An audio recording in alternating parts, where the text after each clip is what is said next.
Hey everyone, welcome to Unite Copenhagen.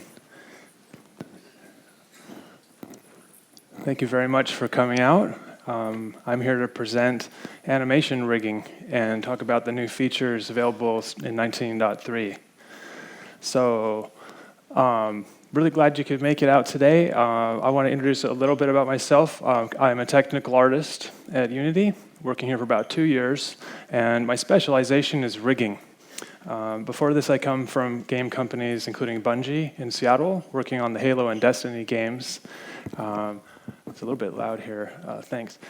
And as a rigging artist, I'm very happy to present this stuff because the truth about rigging is, as it currently is practiced for making games and interactive media of any kind, is that it's just really complicated stuff. It requires specialists who spend all their time learning these programs, a lot of them outside of game engines, and building often a lot of custom tools and scripts to make artist workflows that are efficient enough for what productions need these days. So I'm super happy to be working here at Unity where we can solve these problems inside the engine and provide what you need for making big games and really any type of interactive media. So that's where I'm coming from. I'm based here in Copenhagen. I'm on the graphics team, and I also work a lot with the Montreal animation developers. So it's nice to connect these two parts of our organization and really make sure we're providing a seamless set of artist workflows. So here we go. I want to briefly introduce what the animation rigging package is, in case people haven't heard yet. What this allows you to do is take your skeletal animations for your game and apply these rig constraints, which are very elemental constraints like position constraint, rotation, aim constraint, and inverse kinematics is also a constraint. And what that allows you to do is modify your animations during gameplay.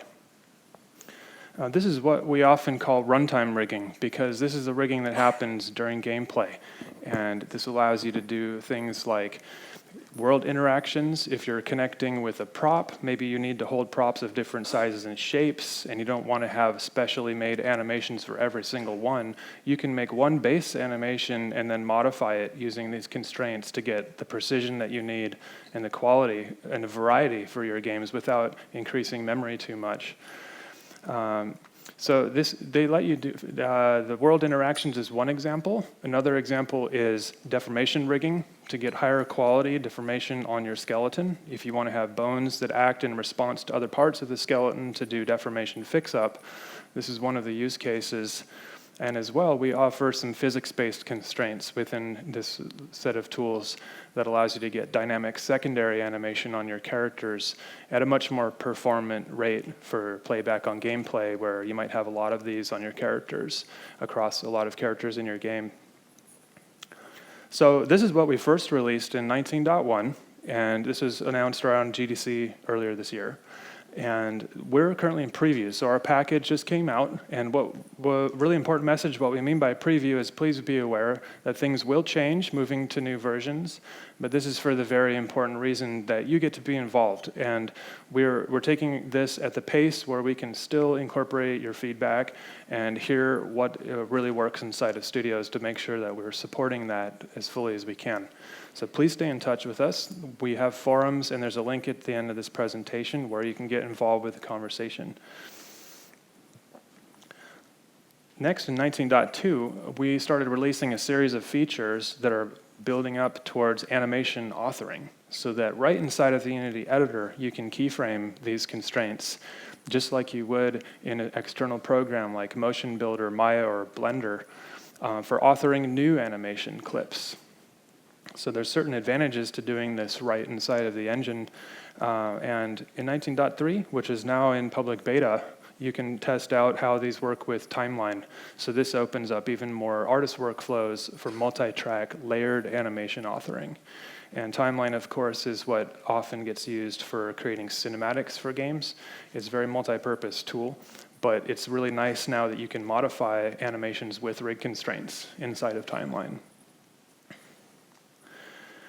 Okay, and animation rigging is a package, so it can be installed in your Unity project through Package Manager. It's a simple one-click installation. Just make sure that you have preview packages showing in order to see this on the list. This is also where you can find links to our documentation and samples. So there's the documentation link for online. It links straight from Package Manager, as well as installing these samples in your project with this one button click. So these samples are great. What we have is a scene for each constraint that shows how that they're set up, and you can inspect it and see and interact with it yourself. We have one scene for each constraint. So as I was learning this package, this was enough for me to understand how this works without really needing to read much documentation. Maybe that's the type of learner I am, where I want to see it working and pick it apart and really see. Sometimes I would get deep into setting something up and say, how is this meant to work? Go and look at it. Okay, great. And then these are really nice. So these come with the package, and they're just right from Package Manager that you can install them.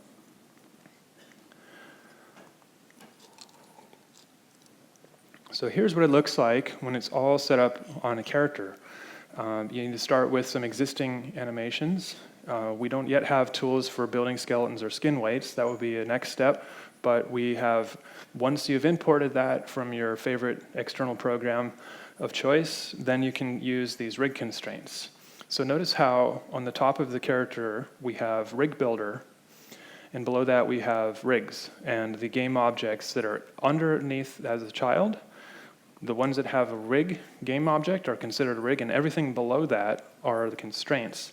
So right here where the blue is circling, these game objects have components on them that are the constraints, and they will evaluate in hierarchical order using depth-first traversal.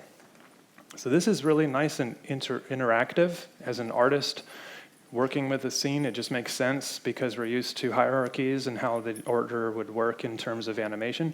The same thing here. You can drag and drop and change which order they evaluate.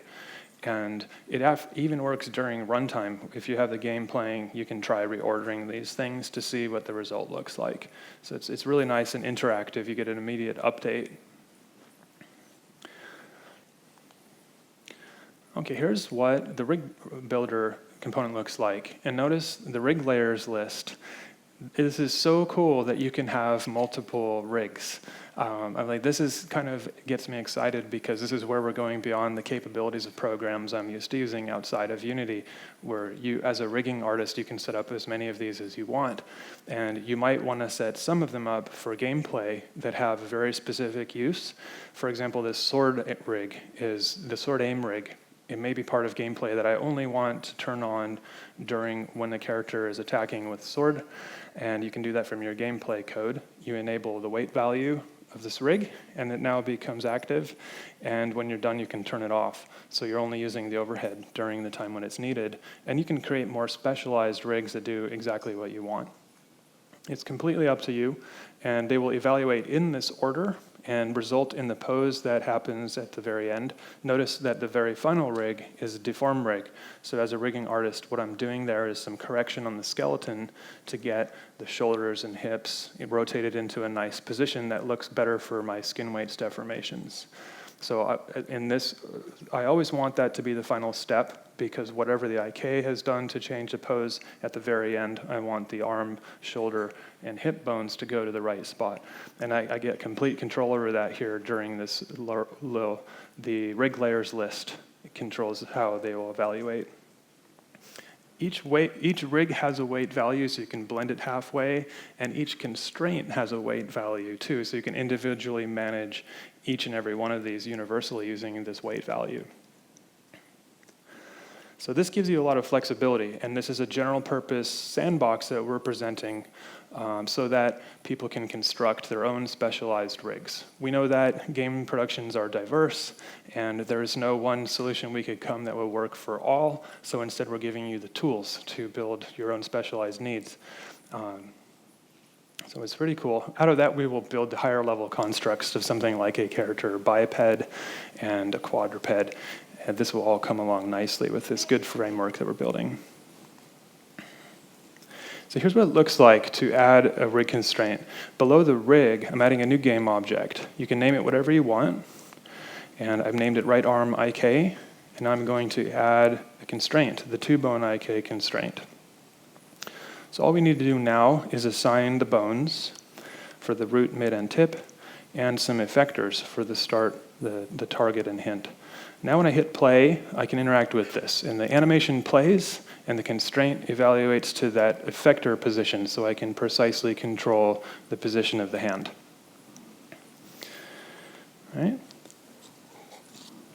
So early this year at SIGGRAPH, we did a workshop. It was an 1.5-hour long tutorial where people can follow along and build a complex full-body character rig. So don't worry if you missed it. This is all on GitHub. You can download from this link. And inside of the package, the project's root folder, we have a PDF that goes through the instructions exactly like we gave the workshop. So this is step-by-step how to build what we feel is a pretty useful character rig. And this can be used for some motion authoring workflows in this example. So here's what we mean by that. We took this ninja character and just took a single idle animation, which you see on the left, and then we modified it on copies of the character where the rig has some poses and some animated offsets to create completely different look and feel. So here's some more varieties that we made, and each look completely different, but each are using the same single idle animation. So I'll show you a video of what this looks like. There we have a single animation, and it's just an idle animation. And over here, this guy is a copy of him that has another layer. Notice it's the same base layer animation.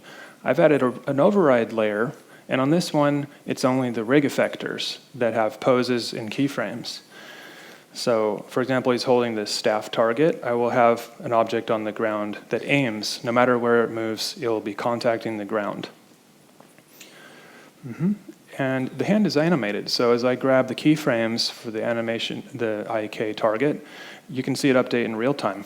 And if I keep that change, it will be saved to the clip. So during gameplay, animators can create new animations. This is so direct and so useful.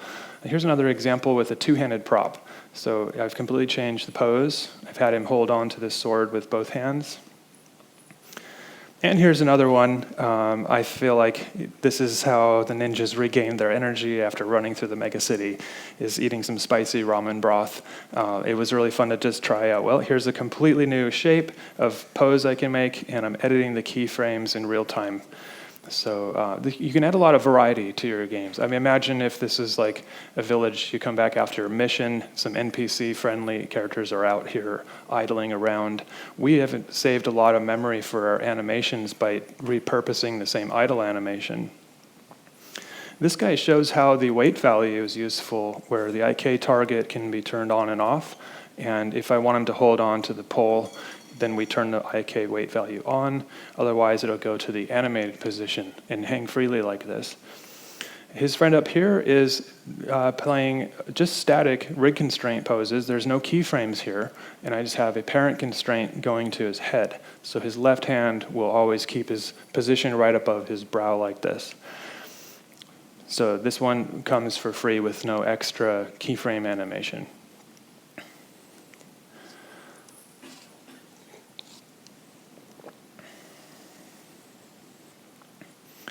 Yeah, so these are just some of the examples you can try out, and we'd love to see how people get creative and do whole new things with them. This is all available in the GitHub download, including the sample of Megacity that's all running in the lightweight render pipeline, which in 19.3 is turned into the universal render pipeline. So when we're assembling a large rig, like a whole character, we think it's a good idea to organize in terms of regions, because all of these individual parts, position constraints, IK constraints, there's a lot of them. So we can group them for organization using things like this, the arms, the legs, the spine. And there's a couple advantages to organizing this way. And it's up to you how you want to organize your scene.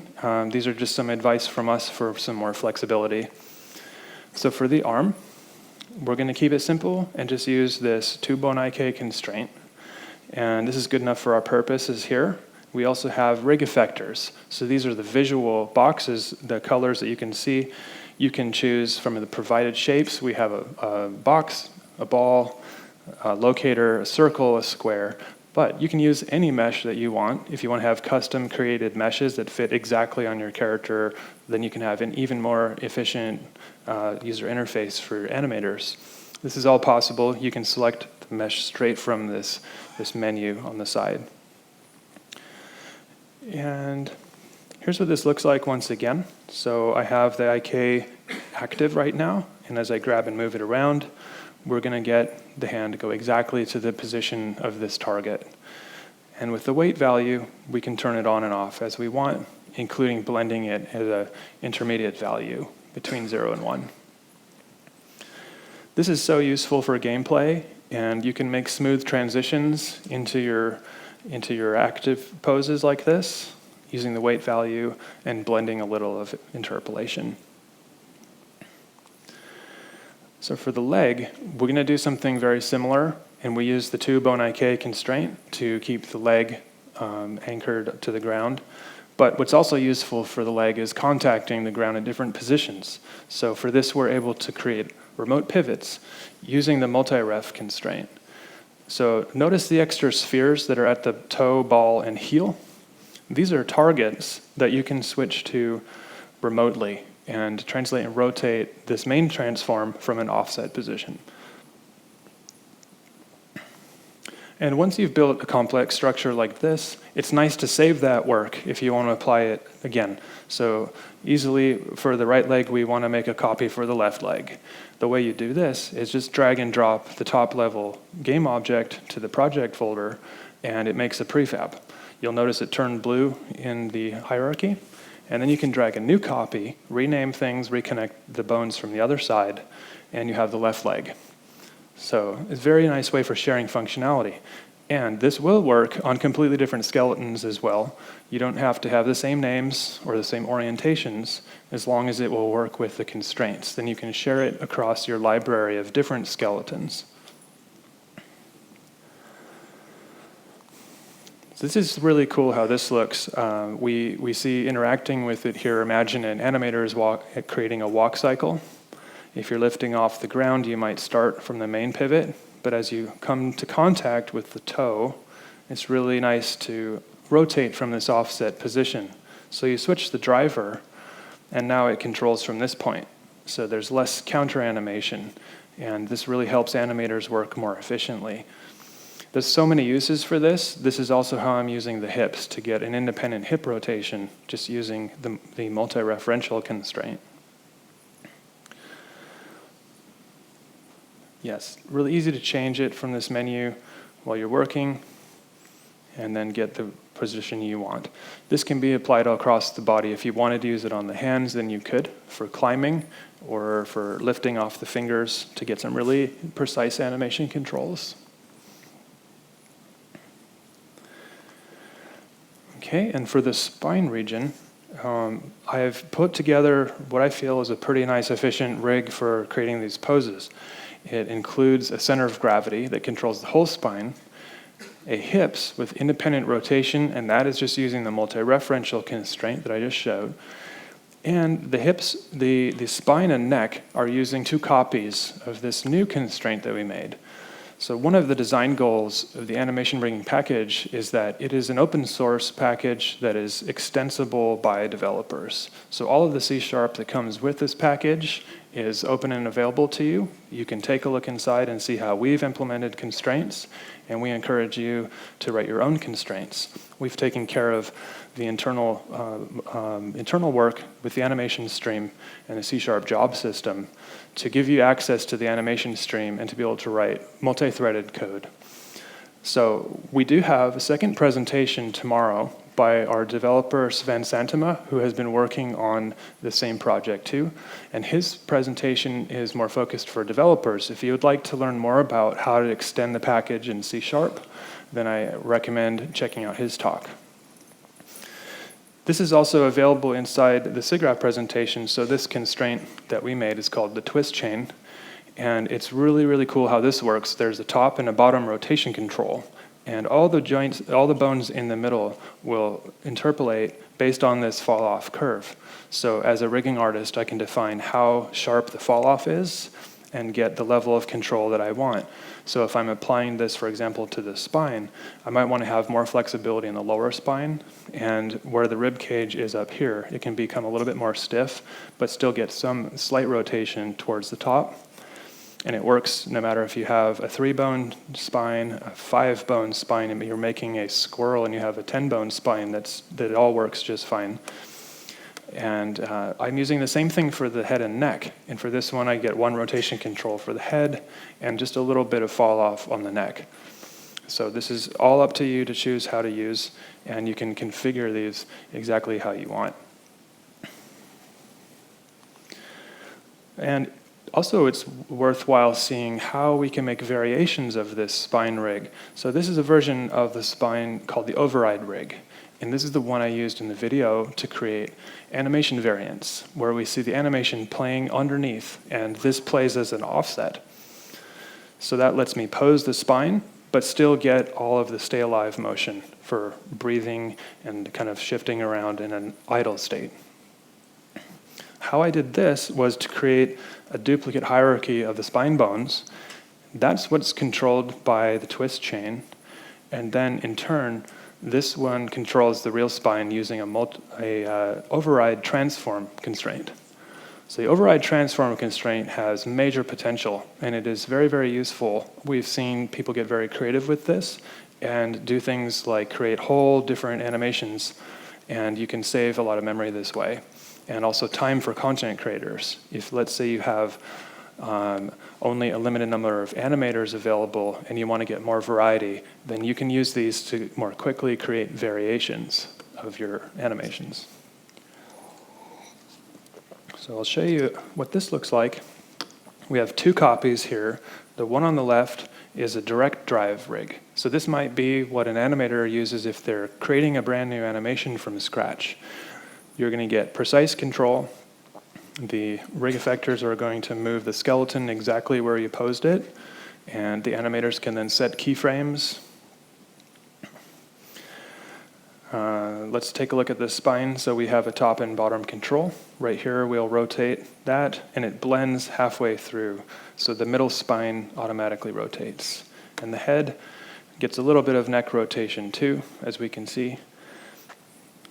So this version. On the right side, we have the override rig. So that duplicate spine that's colored orange is driving the real spine that is blue using an override transform constraint. So now I get the whole stay alive motion, and the whole hips and chest follow and drift around naturally. But the hands are using direct control because I want to connect to props. And for that, we need precise registration exactly where the transform of the target is positioned. Yeah, so we might imagine that these are 2 copies of the rig that we can use at different times. One of them during gameplay and the other during authoring time when an artist is creating new content. Okay, cool. Now, I'd like to shift gears a little bit because most of this was about runtime rigging, and instead talk about animation authoring. So I'm super excited about this feature because I feel it will bring so much more efficiency to game production teams. And when animators are working to fulfill a vision of a game designer that might have a lot of iteration, where the game designer tries something and says, we're close, but we're not there yet, let's change the animations. Okay, if it's easy for the animators to change and support that, then they can iterate faster, and the designer will get closer to what they feel is really the fun gameplay that they're going for. And after about 7.5 of these iterations, the theory is that you'll get to really, really fun gameplay. And it's often that's how much it takes. So it has to be quick. Otherwise, you run out of time. You have to make compromises.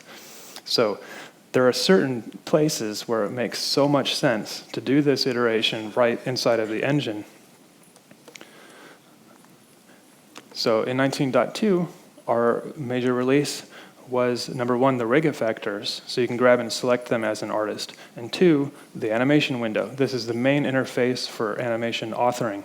This is where we have the dope sheet and curve editor, where you can control the position of the rig effectors and animate them. In 19.3, we're opening up timeline, so many new powerful workflows here for animation authoring, which I can show an example. So here's one example. This animation was made entirely within Unity from scratch by our animator Jason Robertson, who joined the Bellevue team recently as a technical animator. So he has keyframed this right inside of the editor and using tools like the animation window. There's places where I feel this is the most efficient way to do the job. And for example, if you need to see what the animator state machine is solving at that particular moment, you can pause the game and you'll get exactly what it looks like. Or for example, if you want to interface with cloth physics or lighting or shading, if some of the work you're doing is relative to the environment, you can see the other props, other characters, maybe a vehicle that it's riding, and you get exact one-to-one. What you see is what you get. Sometimes, now my work at previous companies was often about getting the whole thing back into a DCC authoring program outside of the engine, and then it's a lot of extra wasted effort, and you might worry if it's not exact enough. What if when a designer has come and changed something in the meantime, you don't see the update? So these are some of the cases where it makes so much sense to be working right inside the editor. And I would like to say that it opens the door to non-specialists to do animation. Let's say a game designer sees a problem with an animation. They can just go right there and fix it right on the spot. Not have to go bother a bunch of other people, do a bunch of external work, import, wait a couple of days. Now it is direct, so more people can have access to this that was previously only for specialists. Timeline is going to make it super powerful for these animators to create their new content. So this is where, like I said before, timeline is mostly thought of for cinematics, where you have multiple characters, cameras, props, and events happening, and you can sequence them. That's still true. You can still do that, and you can now use the rig constraints to modify animations. But we can now open up a new artist workflow, and this is for single clip authoring. So if I'm an animator who wants to take the walk animation and blend it with a crouch animation, and then pull out my gun and shoot animation and author a new one, so I now have a new thing that walks in, crouches, and shoots, then we can now enable these animators to work this way, so that you can take existing animations, resequence them into new order. You know, let's say you're authoring a custom cinematic animation, or maybe this is needed for a particular part of gameplay with a very specific action that's happening. Animators can now do this all right within Unity. So here he is in manipulating keyframes. We see a live update in the scene view. You can save this whole timeline as you're authoring, so that you can come back to your source content and create a new final skeletal animation. This was made by our animator Jean-Sébastien from Montreal, who is a technical animator working directly with the team of engineers on the animation team in Montreal. So he also produced a blog post recently that goes into depth about some of these advanced prop interactions. I recommend that. You can Google search the Unity blog, and it is one of the recent blog posts within the last month or so. And yes, super exciting. I will let you know that we have even more great stuff for animation authoring coming in 2020.1 with the target release time of around the time of GDC next year. And our goal here is to look at what people need in their core set of workflows as animators to really empower them, speed them up. And we have some cool tricks that I want to leave as a surprise. But as you can see, I think they're going to really speed up your efficiency as a team of animation. Okay, so that's what I have for our presentation. Here are some resources. We have 2 microphones at the back. If people have questions, we can definitely hang around for that. Thanks.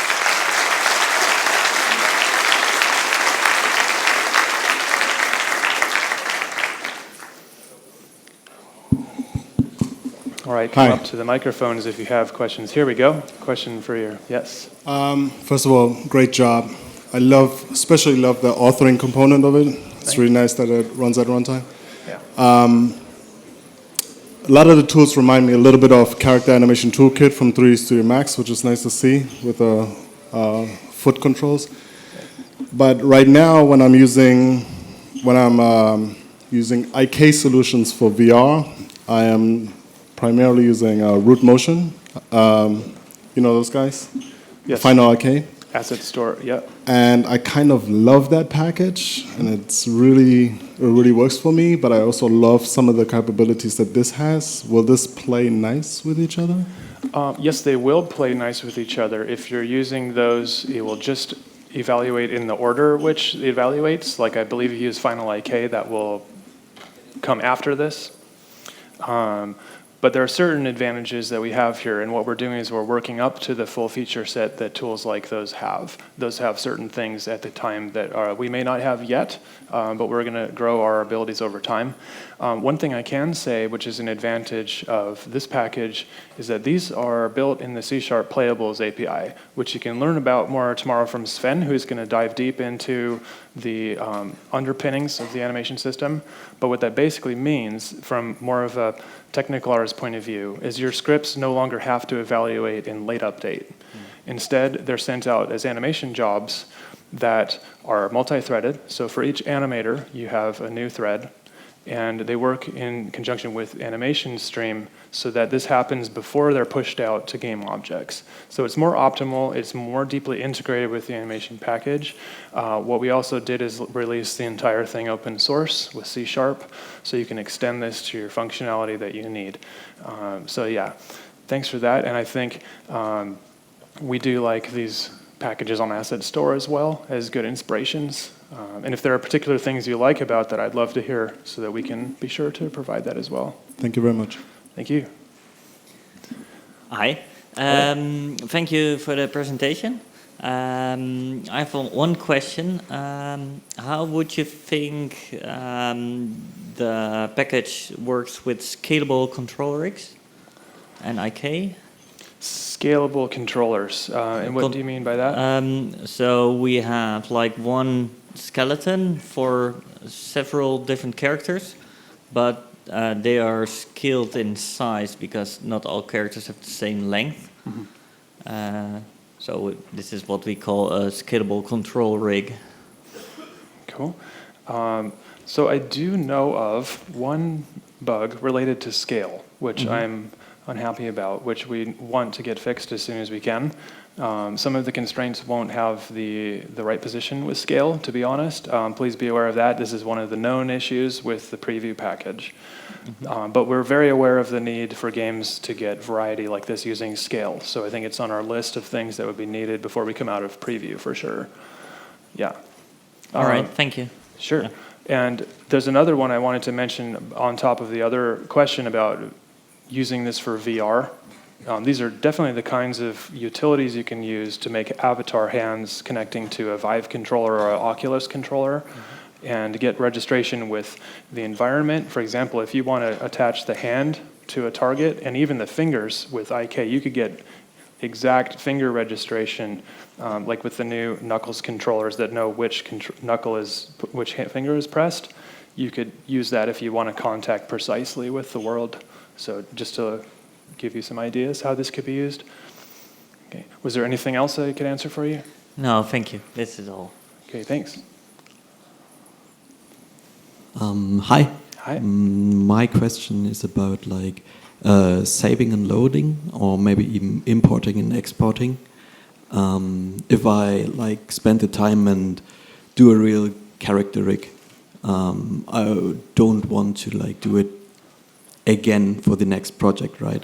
Yes. And especially if you talked about like the workflow animating with timelines using animation layers, is there any way to like reuse it or even get it out of Unity?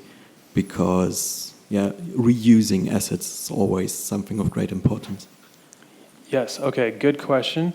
And as a former rigging technical artist on game productions, I completely understand that we want to try and build once and reuse as many times as we want. So I think I have two versions of answers for you, and I want to go back to this slide. So there's two answers. Oops, not this one. One more back. Where is it? This one. Okay. All right.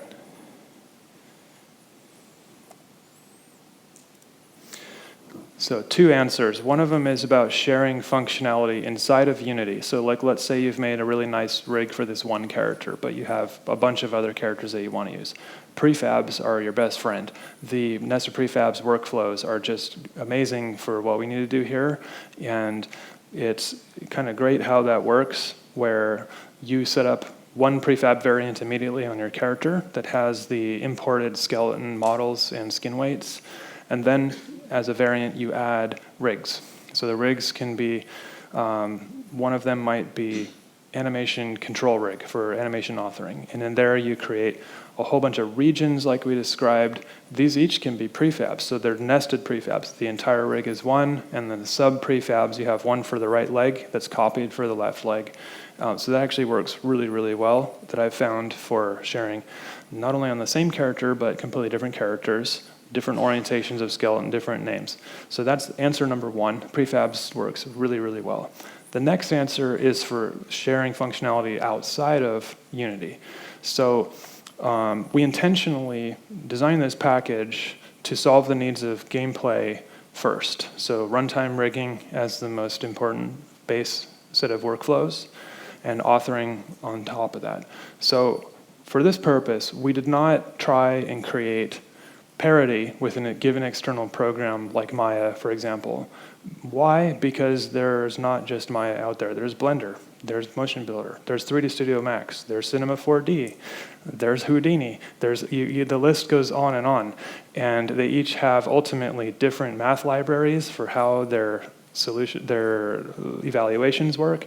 So the truth, I believe, would be you can't actually create meaningful parity on the control rig level outside of a given app. Now that's a big debate that's worth having. I've been involved with this for a long time, including a really lively conversation at SIGGRAPH at the rigging roundtable, where we ultimately came to, yes, everyone wants to do this, but no one can figure out how. So I think while we're still searching for that holy grail, that's fine. I do have this answer. You can export skeletal animation. So if you're able to create rigs that author a new skeleton clip, that you make a new clip here, you can export that back to your external program as skeleton animation. And as long as you have tools like working on mocap, where you would take a control rig and have it be driven by a skeletal animation, then you can get this animation back and you can work on it within your own tools and your own rigs. So that's the answer, and I think that some things like deformed joints, like twist bones, those ones we would love to have the same on both sides. And that's where you can open up the C# and see how we've implemented it and create a rough equivalent on your DCC package. So if there's any follow-up questions to that, let me know, and we can talk afterwards as well if you'd like. Okay, great. Thanks. Yeah, thank you. Okay, my question is, we actually, well, not me specifically, but my team tried to use this, I guess, a few weeks ago. Okay. And we working right now on very early prototype of something. And for that we don't want to create a whole set of animations ourselves. And most of the stuff that we can find uses humanoid import type. As I understand, this system does not support humanoid. Yes, so currently there is no support for things like human IK, but there's no reason why you couldn't develop a constraint that does something like that. So I think it would be possible, given the ability to develop your own constraints. But that's a nice suggestion, so thanks for that. And I think if there are certain standards across the industry like this that we are aware of, we would eventually like to provide some compatibility with them. By the way, human IK is very useful inside of Maya if you want to transfer this motion between different skeletons, that you can then say, I've made one on a character in Unity that we can use humanoid to retarget between humanoid and Unity. But externally, you can do it with tools like that. that already exist. Okay, thank you. Thanks. First of all, amazing, awesome bolts. Thank you very much. My question is kind of touching base with the previous ones, more follow-up. Since the humanoid skeleton is not a prerequisite to set it up, Yes. and you don't have the translation from positions to, I don't know, knee rotation, toe, whatever, and sharing animations on the asset store, you actually should share them in the humanoid animation system to retarget to different models. Is that not going to be possible with that setup then, or how is that going to change? This does work with humanoid. So just like you said, you can take all of the existing animations on Asset Store and share them with your character with humanoid, and these rig constraints will evaluate as a final step. And also the humanoid system with Animator does have its own IK. That works too. You can still use that, but this will just be the final step that then moves it where these effectors are positioning it. Yeah, thanks. I see. Got one more question. Oh, two more. Great. Thank you for your talk, and the tools look excellent. Yeah. My question is another one to do with scale. Is there plans in the future to enable scale constraints with aim to have, say, stretchy joints or? Yeah. Awesome. Yes. Very good question, and animators always want this. This is important for the details, especially of like a cartoon style. So what I can say is there's two answers. In current Unity, you can do this using leaf nodes. So if you want to make stretchy bones, like say an arm where you can just move and bend like a rubber hose animation as much as you want, then what you do is you have the three main bones, and then you can have leaf nodes. So they come off of this for the upper arm segment, and the leaf nodes go like this. And then with your control rig, you drive the position and non-uniform scale and rotation individually through these bones. And these bones are what are skinned to the geometry. So that works, and it's been used in projects like Baymax Dreams and Sherman. These are two of our internally produced, in one, the Baymax Dreams by Disney. They used the leaf node approach. That works. And the next answer is that in the new animation system, DOTS animation, we're building a new Unity transform, which contains the full pre-compute transform matrix stack that you'll see in things like the Maya joint transform that allow for things like freezing transformations. So you have a non-zero offset pose that you need for rigging, and stuff like scale compensate to get that squashy, stretchy that animators want. So we're building this at the root of the new system so we can make sure to account for it in the future. It's really exciting, thank you. Thanks, yes, and that's an opt-in system, so you only need to use it at extra expense if you want to. And if you want to keep your games nice and efficient, you don't have to use it. Okay, thank you. Thanks. Another question over here? Yeah, hi. Well, actually, he stole part of my question. It was about cartoony stuff. So all the demos that I always see, like with Unreal and Unity, and it's pretty exciting that everyone is trying to implement the real-time rig inside the engine. But usually, it's always like a realistic animation.